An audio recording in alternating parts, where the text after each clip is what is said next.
Subscribe now and press the bell icon. Never miss an update.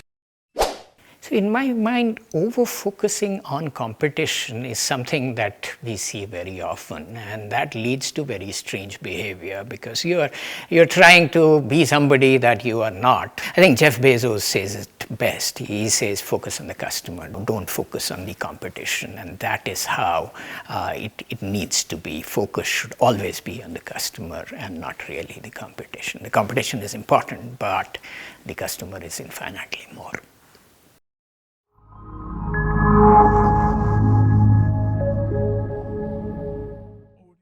Hi, I'm Parag Dhol from Inventus, India. In today's episode, we'll essentially cover two things. First thing is what do investors, Series A investors like us, look for in a company.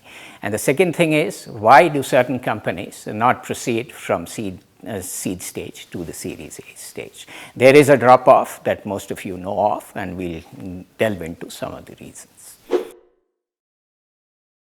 Essentially, when you proceed from the seed stage to the Series A stage, at the seed stage what people are looking for is essentially the team. It is three guys, their dog and their business plan. There's not much in terms of the market or the product to look for.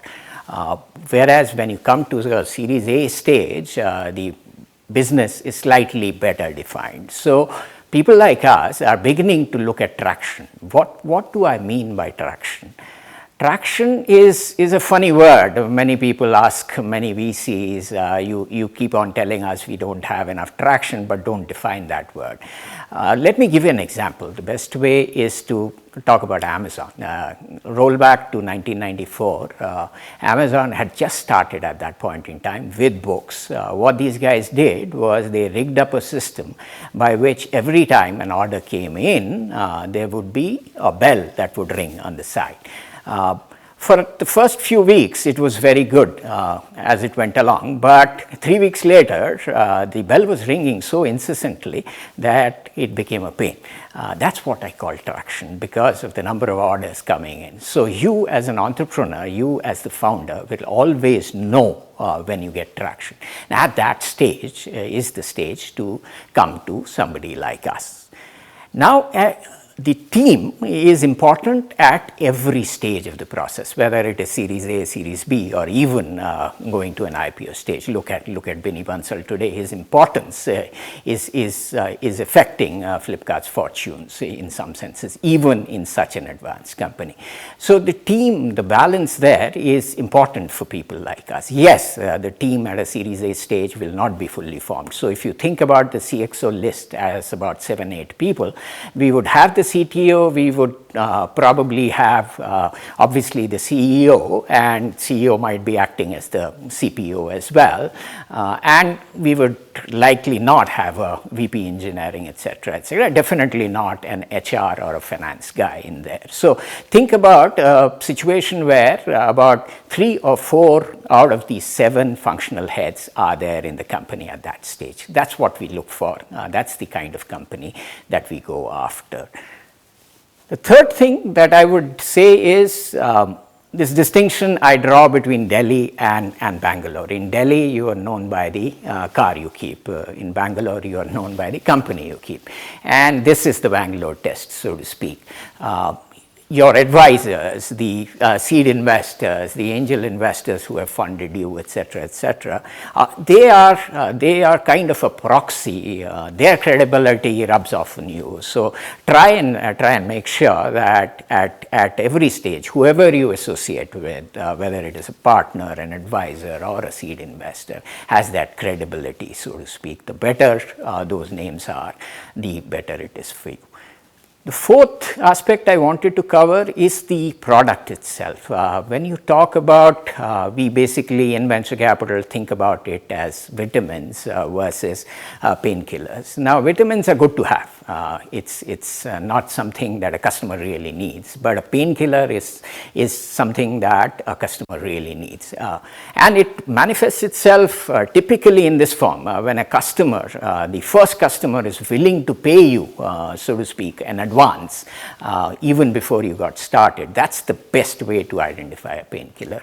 And most businesses that are painkillers tend to have a higher chance of success than the other kind. The vitamin kind generally tend to get put away, so to speak. The fifth point that I would want to cover is one marketing channel is beginning to fire. Take a company of ours like Policy Bazaar, for example. Policy Bazaar, the TV channel was working very, very well, has worked very well with them, and Naukri's influence had something to do with it, their initial seed investor, but that was a channel that was working beautifully. In another of our companies, Just Dial as a channel was working beautifully. Then for an investor to take the leap of faith that other marketing channels will also begin to work because it is a product that people seem to like is much easier than if nothing is working, so to speak. So as I like to say, if take the example of an app company.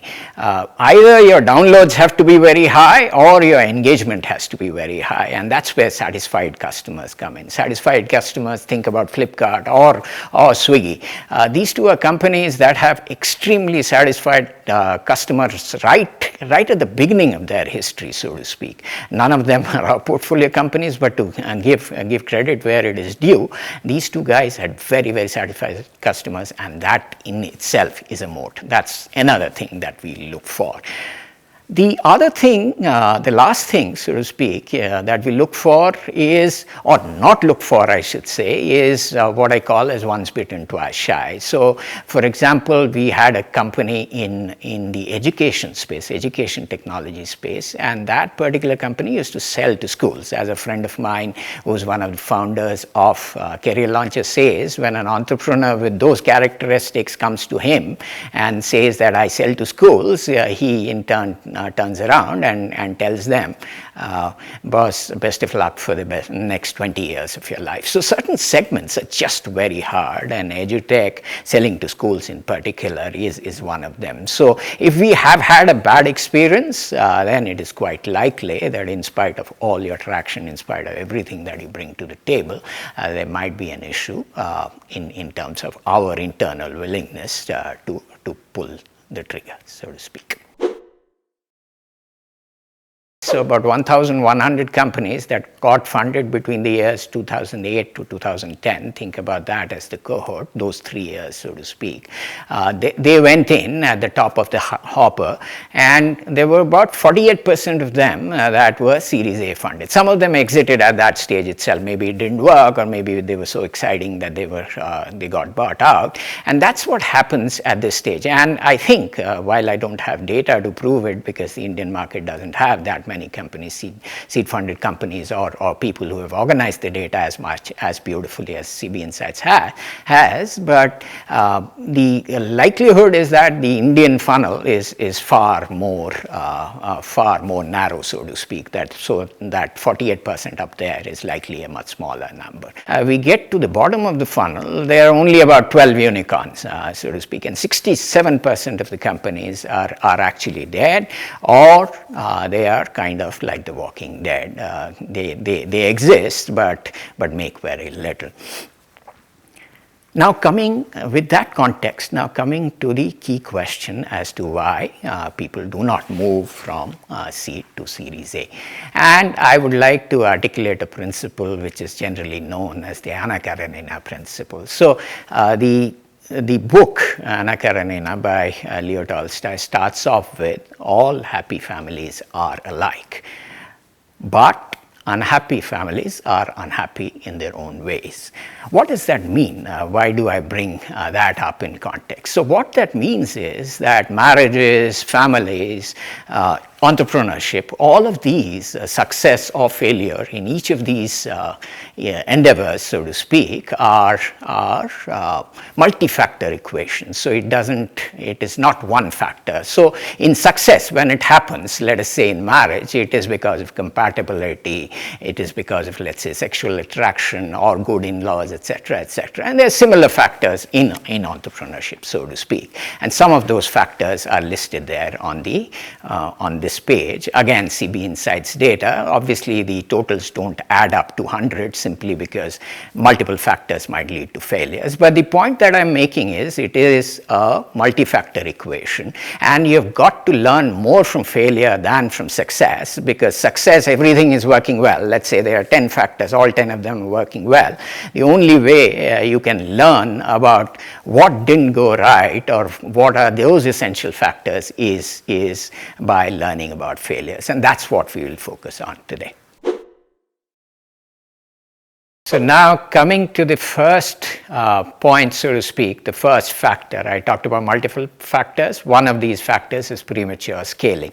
So essentially what happens is that companies tend to scale too early or too soon in their journey. So there was this project called the Startup Genome Project, which analyzed 3,200 companies. This was way back in 2011, but it's a good study in that respect as to why startups failed. And one of the key reasons, 74% of these startups failed because of premature scaling. So essentially what you're doing is you're scaling your team too early, or you're putting in too much of CAC dollars into marketing too early in the process, or you start off with very good PR and get lost in the process, etc., etc., or you overbuild your product. So those could be the various reasons that happen that lead to 74% of the companies kind of failing because of premature scaling.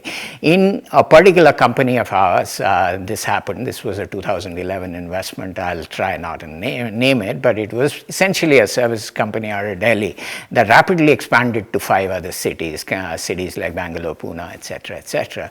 But we lost track of unit economics, we lost track of repeat customers, etc., etc. Series B money seemed to be available, so we kept on going to newer cities, and as it happened, we couldn't make Delhi profitable itself.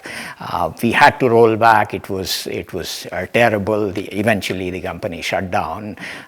Very costly miss, so to speak, $2 million lost in the process in something that was a basic lesson, but that is what happens when you are in a pressure cooker environment and you want to grow fast. So premature scaling is one of the key reasons why companies fail to raise their Series A, so to speak. Second factor that I wanted to come to is what I call as too soon, and I'll give an example. So what happens is, if you look at the innovation diffusion curve, the innovation diffusion curve typically starts with the innovators and then the early adopters. But there is a chasm, Jeffrey Moore called it crossing the chasm, his famous book, so to speak, that happens after the early adopters. So the early majority never really takes on that product. In our case, our first investment in Fund 1, so to speak, a company called Telebrahma, I can name it, fell into this chasm. So Telebrahma essentially had augmented reality solutions way back in 2010, 2011. So you already know augmented reality even today is not reality. It is still a developing market, so to speak, and 2011-12 was way too early for that market. So all these solutions were adopted by the early innovators amongst the brand managers at FMCG companies, retail companies, but the mass brand managers, so to speak, that not the top 5-10% of the brand managers who were innovative, wanted awards at various advertising ceremonies, etc., etc. They adopted it, but it never moved to mass. So it was a company that reached $1 crore in revenue, but never went beyond that, so to speak, and eventually had to morph its way into another company where they combined technologies, etc., etc. But it was a classic case of the market not developing as per what we saw. That's a risk we take. These things happen. We are all big boys. We lose our money, but this is one of the key risks when you are investing in technology, which is investing in a market which is where the market develops only much later. The third factor that I want to talk about is focus. This is one of the key things. An entrepreneur is an entrepreneur because he looks at opportunities. He sees opportunities where people like us, VCs, very blinded people, don't find any, or we find too many risks. An entrepreneur takes that leap of faith and hence targets opportunities. But as in everything in life, there is a balance that needs to be maintained, and focus is that balance. Once you've chosen a segment, if you tend to do too many things, then you can't be an expert at two different things, isn't it? It takes 10,000 hours to become an expert if you believe Malcolm Gladwell, and you don't have 10,000 hours, so to speak. That's about 3 years of a person's life, even if it's working very hard. It happened in one of our companies. I won't name the company, where this is probably one of the smartest guys we have ever backed. But he had a fork. He had a choice of going this way or that, and he kept on postponing the decision. He kept on hedging his bets, so to speak, on both boards, one leg on each board. And inevitably, that led to a situation where people lost faith, some of his key employees left, etc., and that investment didn't work out. The chances of success, if he had chosen one of them, at least one of them, I'm pretty sure, if he had chosen that early, the chances of success would have gone up tremendously. Yes, he might still have failed, but I think it would have had a better chance of success, much better chance of success than what he did. And it's not, what I'm trying to say is, it's not just IQ that makes these differences. It's as what is very important in this particular case is the nervous system as well, and the nervous system was not matching, so to speak. And that's the one that I'll leave you with. Fourth factor that I wanted to talk about is the stable management team. So while I mentioned that team is very important at the seed stage, it continues in importance even later. Even at our stage, it has at least 50% weightage, so to speak.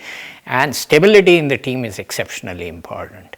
For example, we have a company which is run by a very driven founder. He's so driven that he hardly takes vacations, etc., and he, as a consequence, at times drives some of his employees up the wall because of his driven attitude. And he's changed. He's employed, for example, a coach to take care of that thing. But just the revolving door, as a consequence of his extreme personality, led to quite some challenges in raising the next round of funding. He's gotten there. Thankfully, he's changing as well. But that particular aspect of employees, especially the CXOs, not being around for too long is always a negative. For example, your CFO leaving every 8 months or 9 months typically tends to raise suspicions about your financial numbers, etc. But this is beyond the CFO. I'm talking about any kind of CXO. If they don't stick around for too long, then that's a negative. That's a negative for prospective employees. That's a negative for prospective investors as well. The fifth factor that I wanted to talk about was unfavorable terms from previous rounds. For example, if you give away 50% of your equity to an angel investor, clearly somebody coming in will think twice, simply because he's funding you. He's not funding the investor, so to speak. So if you don't have a significant stake in the company, if you have given it away too early, that makes it hard for an incoming investor. It's not just those terms, so to speak. In one particular case that I have seen and I have passed on, I really loved the founder. I liked the space that he was operating in, but he had brought in a strategic investor too early, and that closes out some of your operational choices. You can't tie up with some of the other parties, so to speak, because you have this strategic investor sitting in early. So strategic investors are brought in at the right time. For example, Big Basket, Alibaba coming in at Series D or Series E is fine, but when you bring in somebody at the seed or at the Series A stage, which kind of corrupts the cap table, if you will, leads to situations like this. It also reflects on you, because if you have given away too much of your equity, or if you have brought somebody on the cap table very early in the game, it also reflects on your decision making. So that's what I told this guy. I also told him that the very fact that you are brought on corrupts it, but but it also reflects on your judgment. That's why try and avoid those situations. So I give you these 5 examples of various factors. This is not to imply that these are the only 5 failure points, if you will. There are many more. It's by no means an exhaustive list. For example, tensions within the management team would clearly be one of them. Wrong culture, etc., would be some of the other things that can go wrong. But these are some of the factors that I have seen operating with my own eyes, in my own experience, so to speak. I'm sure there are others, but every entrepreneur's job is to reduce risks in his or her business. So it's good to know of what factors are important, so to speak. Think about them on a daily basis and try and reduce the risks. The risks never go away. The market risk always stays. So this is a probabilistic game. So it doesn't mean if you have taken care of all the factors, the market is an unknown, some of the supporting drivers are unknown outside your control. So it doesn't mean that you will succeed, but you improve your chances for sure. And your business as the CEO of a company, as the founder of a company, is to improve the chances of its success, reduce the risks as far as possible. And hopefully this session has been of some use to you to think about some of the risk factors that prevent a seed company from raising a Series A.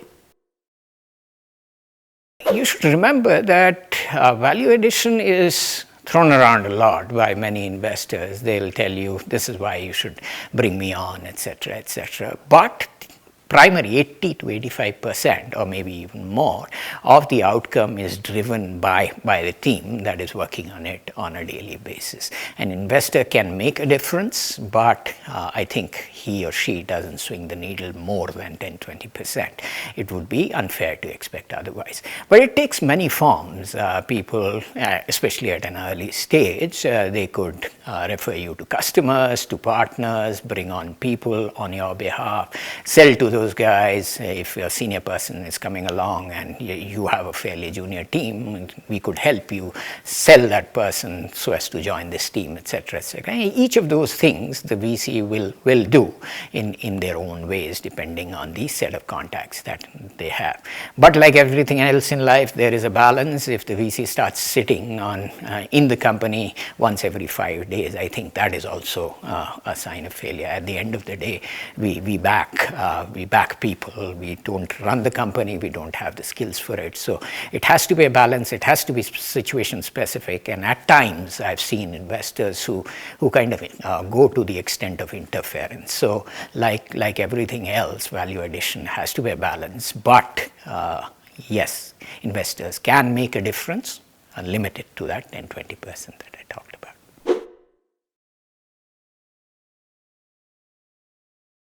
Delhi, Mumbai, and Bangalore account for most of the startups. The other cities, take Chennai for example, it's very hard to get some of the leading edge talent. Think about online marketing 5 years back, or product management 3 years back, or let us say design skills today. Those kind of people are not available in these kind of cities, even Pune for that matter. If you want to scale your technology team in Chennai, it's easy, but online marketing, getting to 10 people might not be that easy, and hence you end up setting up a satellite office in Bangalore. And Ola shifted to Bangalore, for example, for principally, even from Mumbai, principally for that reason. Or even a Fusion Charts came over from Kolkata to Bangalore for this reason. Yes, Bangalore has all the ills in terms of high attrition, high salaries, etc., but you can find people. And these top 3 cities, unfortunately, account for most of the talent, and that's what drives it. So the best model here, in my mind, is to have the main, some of the functions in your headquarters, whether it's Chennai, Pune, or Hyderabad, as the case may be, and maybe have a satellite office for specialized functions in Bangalore. Coming to your question about if the target segment itself is tier 2, tier 3 towns, yes, it is important to be close to the customers. There's there's no gainsaying that. But business is made up of multiple functions. Online marketing skills do not necessarily have a whole lot to do with the target segment. They have, but those skills might be more easily available in Bangalore. So what I'm saying for a Pune or for a Chennai are equally applicable to somebody who's targeting a tier 2 market sitting out of Jaipur. Inevitably, they will have to go to a Delhi to get to talent, is my feeling. Scalability is the one-word answer to that question. Most of us look for scalable businesses. That's why we are investing in VC type businesses. We expect to make 10x kind of returns over a period of 5 years, and that is only possible in a business that scales and grows fairly fast. So that typically tends to be the bottleneck, if you will, for some of these VC investments.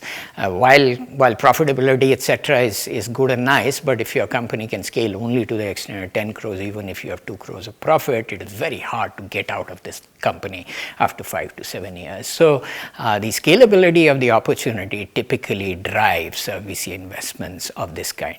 As to how to fund these businesses, I think these businesses could have good dividend flows, for example, or could get profitable fairly early in their journey. So debt could be an option. There are some angel investors who might want dividend type returns. Those kind of people are probably better suited. At the end of the day, we believe there are lifestyle businesses and there are VC type businesses. The lifestyle businesses will find their own sources of funding, which tend to be the safer, profitability, dividend oriented returns. Ours are capital gains kind of returns. We are looking for 10x, we might lose our money, that's also fine. That is unlikely to happen in this case, which is the dividend oriented business, but that requires a separate set of investors. If there is one skill I would like to point out, it is the ability to sell. Because that is the key skill that is required. You first sell your co-founders on the attractiveness of the business, then you go out to customers and sell your product, etc., etc. Then you go out to employees, prospective employees, and try and convince them that this is a small startup, yet you should leave your big company and come and join us. The same with partners, etc., etc. So in my mind, selling skills are the absolute top of the list when it comes to importance for success.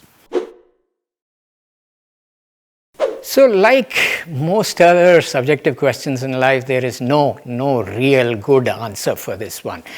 You have to know that you are hitting a wall, and anything that you are doing is not breaking down the wall, or you can't go around it, and that only you can judge.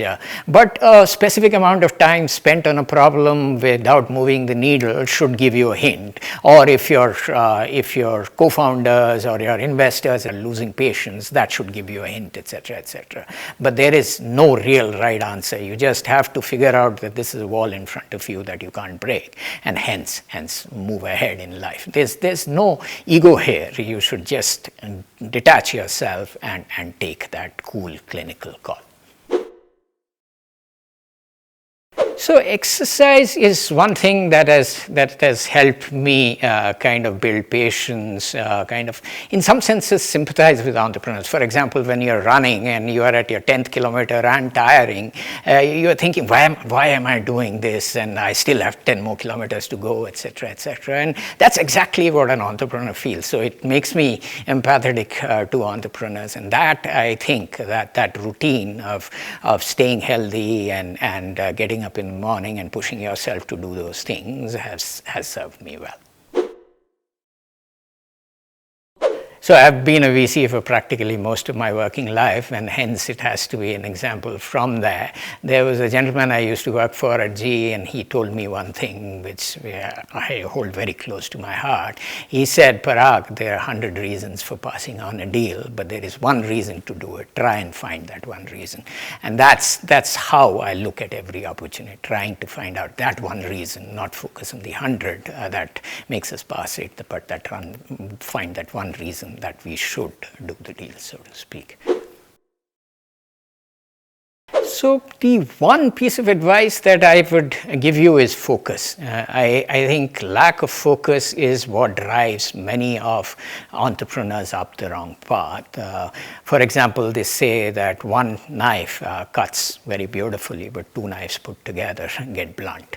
And consequently, focusing on one task at a time or one particular area that you are going after at a specific time is especially important. I touched upon that earlier in the presentation as well, but that, to my mind, remains one of the key reasons for success or failure, as the case may be. So in my mind, over-focusing on competition is something that we see very often, and that leads to very strange behavior because you're trying to be somebody that you are not when you do that. It's very often, happens very often. I think Jeff Bezos says it best. He says, focus on the customer, don't focus on the competition, and that is how it needs to be. Focus should always be on the customer and not really the competition. The competition is important, but the customer is infinitely more. So I gave you 5 different lessons that I learned. So there is no specific one that I'll pick up from there. But yes, every mistake, everybody is entitled to mistakes. But repeating that same mistake again is criminal, and that's what we focus on. As a consequence, I would say pick any of those 5 that I gave you earlier, and that should be fine. So at an investing level, I have, as it happens, a stock market guy as my primary influence, a gentleman called Philip Fisher, who wrote a book called Common Stocks and Uncommon Profits. He was an early investor in companies like Motorola, Texas Instruments, etc. And his method of evaluating companies, what he called scuttlebutt, and you should probably read that book. It was written in 1957 and is still taught at GSB at Stanford. He has been the key influence in some senses. At a personal level, it's a fictional character. It's Atticus Finch. The way he brought up his kids, I want to bring up an example to my son is what I want to be a good father to my son. So these are the 2 I would say at a personal level and at a professional level are people that I admire. One of whom is fictional, as it happens.